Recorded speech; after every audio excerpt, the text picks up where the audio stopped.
Language is being threatened around the world, and it's more important than ever that we try to protect it. But oftentimes it is not, but it is yet to be inscribed as ICH by UNESCO. So how do you, based on your research, feel about that, as well as why do you think language should be qualified as ICH by UNESCO?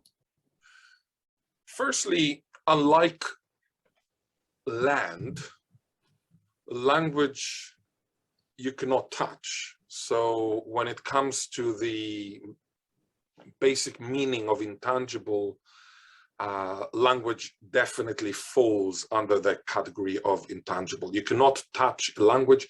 You lose a language, it is not there, ontologically speaking. You lose your land, the land is still there. Somebody might massacre it, somebody might mine it, somebody might destroy it, but the land is still there. I mean, you can go there and see what happened to it, whether it's with some nuclear dust or whatever.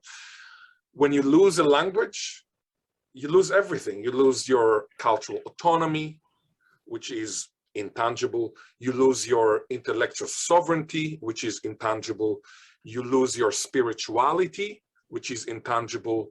You lose your soul, which is intangible, metaphorically speaking. So language is, in my view, the most important intangible heritage.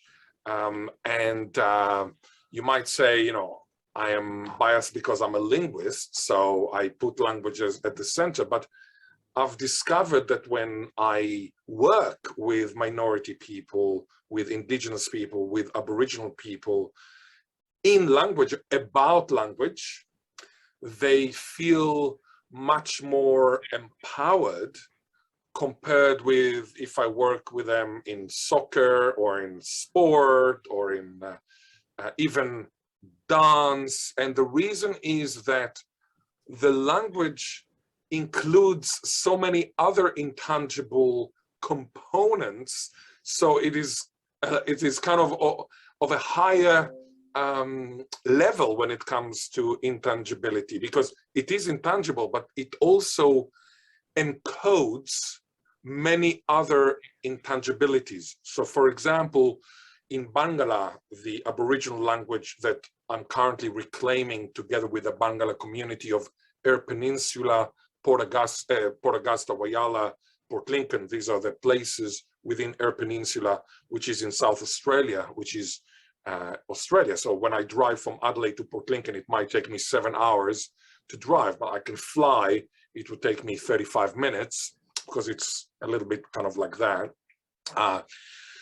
When we are reclaiming this language, this beautiful language, we are not only reclaiming words, we are also reclaiming kinship understanding. So understandings of relationships, of the importance of relationships between people. So for example, if you and I are related, let's say through men, so let's say you are my son, so you're related to me through a man, which is me, then when I say we two, I would use a pronoun which is pronounced ngarini, ngarini, ngarini.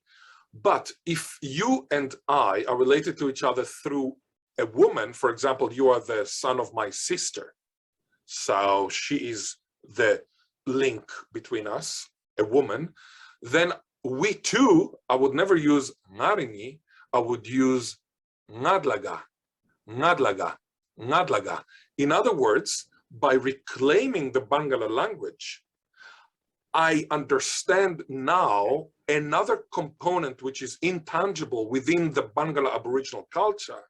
And this is the huge, the critical importance of whether we are related to each other through a woman, so it's like maternal, or through a man, which is paternal, or matrilineal, more specifically, or patrilineal.